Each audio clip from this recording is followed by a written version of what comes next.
Assalamualaikum warahmatullahi wabarakatuh. Welcome back to my channel ISTP, tempat kita diskusi dan juga belajar bersama. Pada video kali ini aku mau berbagi video tentang kisi-kisi pretest PPG untuk kompetensi pengetahuan muatan pelajaran IPA. Jadi teman-teman pahami indikatornya dan teman-teman pelajari cakupan materinya. Jadi nanti di soal aku akan cantumkan indikatornya. Tapi sebelumnya teman-teman jangan lupa tekan subscribe terlebih dahulu dan nyalakan lonceng notifikasinya.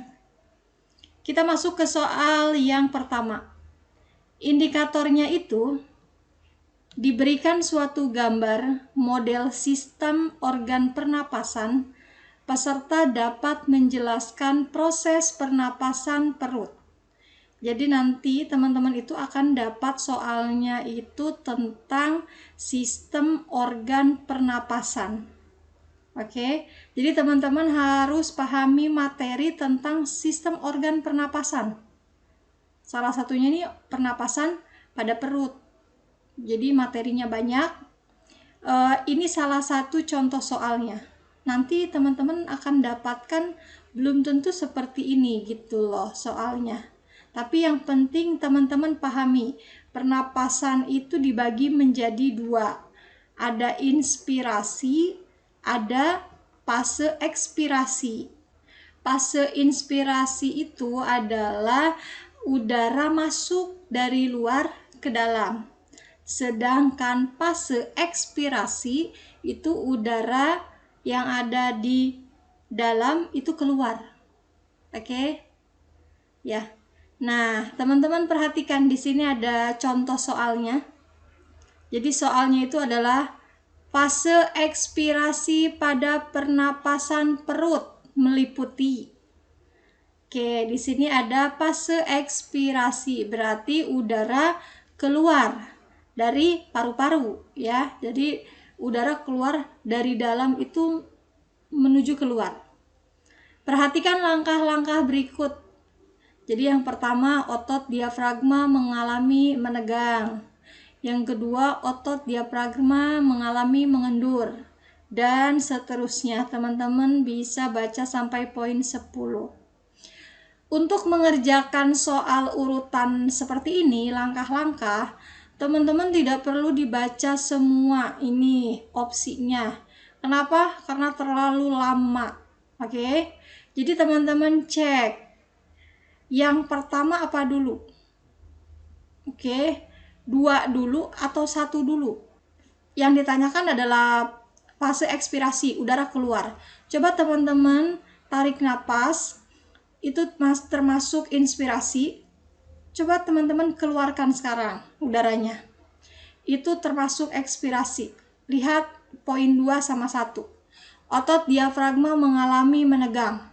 Yang kedua, otot diafragma mengalami mengendur. Jadi ketika nafas kita keluarkan, itu menegang atau mengendur diafragma kita? Pasti mengendur. Oke? Tulang dada kita kan lebih mengendur ya ketika mengeluarkan nafas. Jadi yang pertama itu pasti opsinya di nomor 2. Jadi pilihannya antara A, B, C. Oke, yang D sama E jangan dilihat lagi sama teman-teman, langsung dieliminasi. Oke, setelah teman-teman tahu yang pertamanya itu nomor 2, sekarang teman-teman cek di yang terakhir. Apakah angka 9 atau di angka 10? Angka 9 apa? Udara luar masuk ke dalam paru-paru.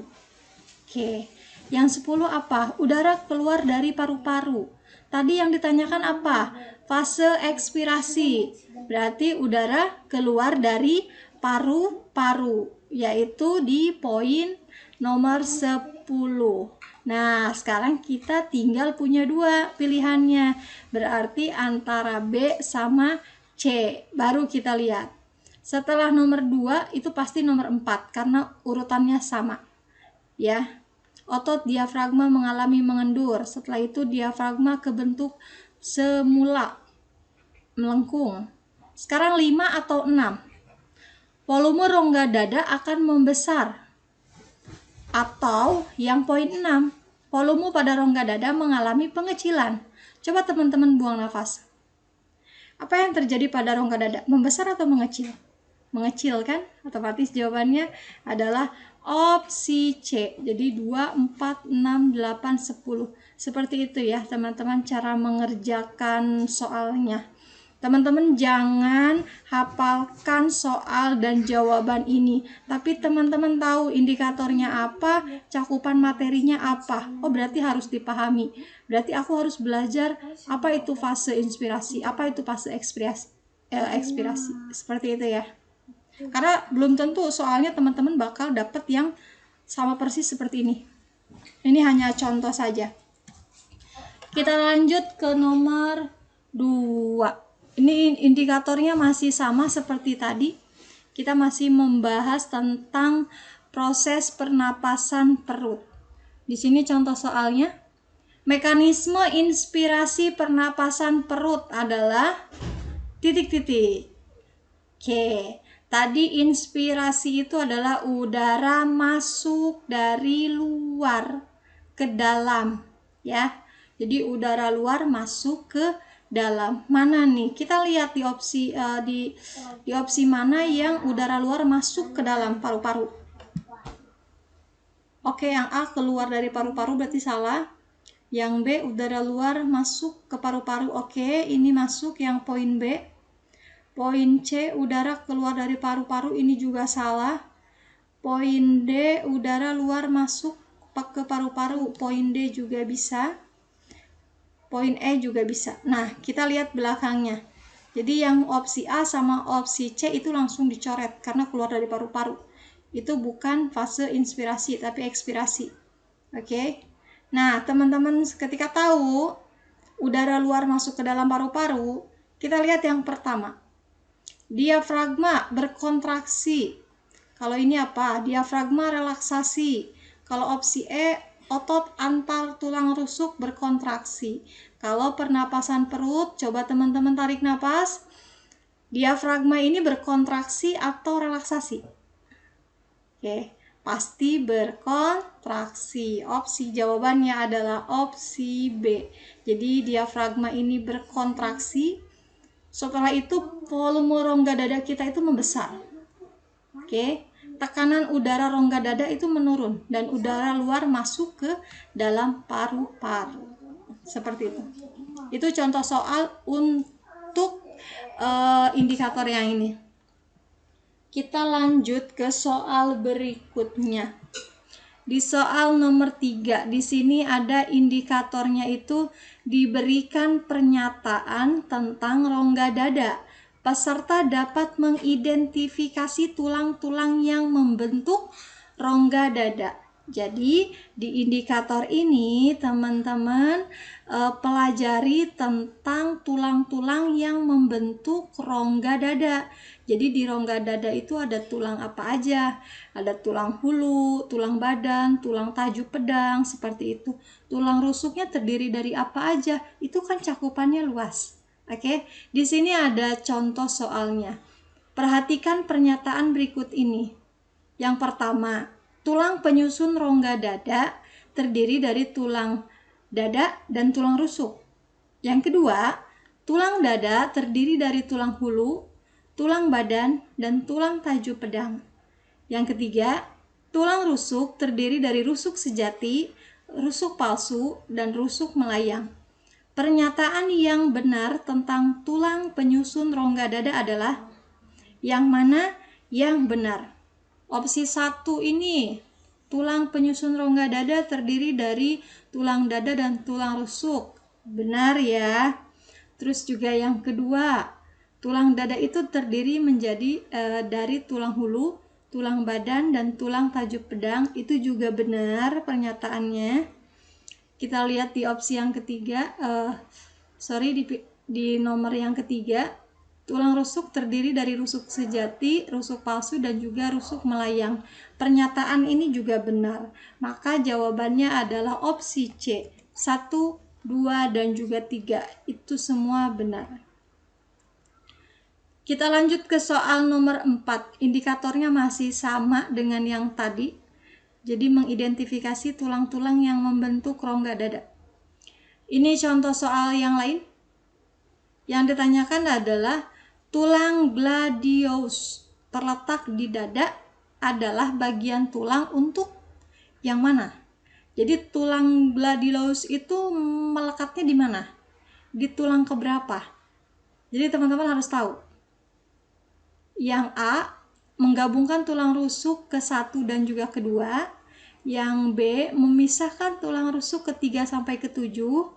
Yang C, tempat melekatnya tulang rusuk ke 1 dan 2 di bagian atas rongga dada.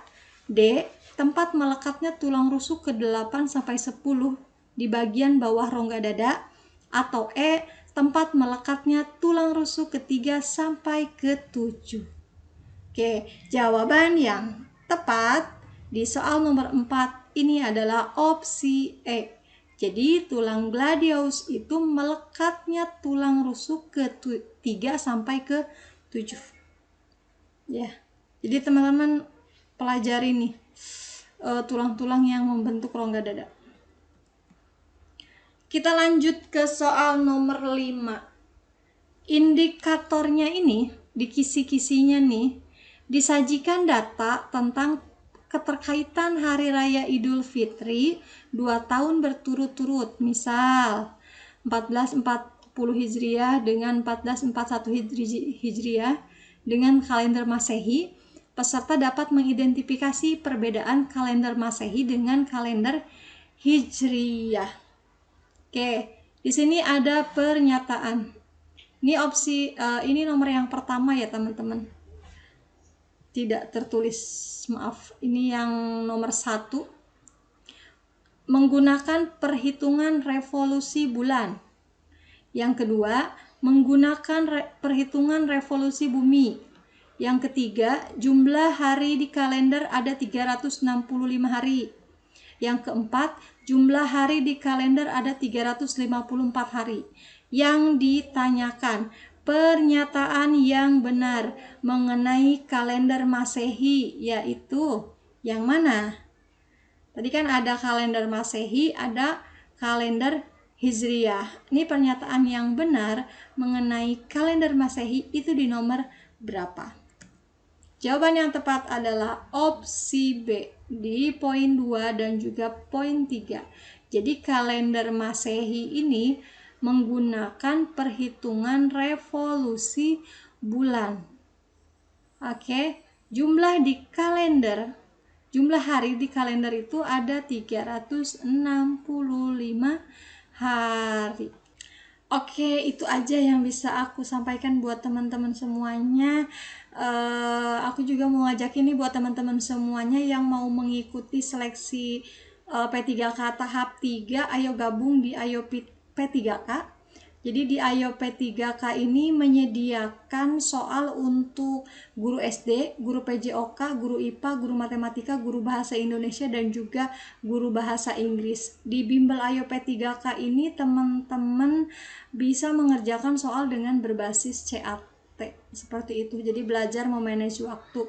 Soal yang ada di bimbel P3K ini untuk teknis atau untuk pedagogik dan pengetahuan itu kurang lebih akan sama dengan soal pretest PPG. Jadi teman-teman kalau mau berlatih boleh di bimbel P3K. Harganya juga murah banget, cuma 99.000 aja. Apalagi kalau teman-teman pakai kode referralnya aku di IIS TV 1 ya. Jadi teman-teman bisa akses ini tuh bimbel Ayo P3K selama 1 tahun. Semurah itu cuman 99.000, dapat diskon tambahan itu untuk 1 tahun. Untuk informasi lebih lengkapnya teman-teman bisa cek di kolom deskripsi aku. Oke, terima kasih buat teman-teman semuanya yang sudah menonton video aku ini sampai selesai. Semoga bermanfaat, salam sehat, dan juga semangat untuk teman-teman semuanya. Akhir kata, wassalamualaikum warahmatullahi wabarakatuh. See you di next video.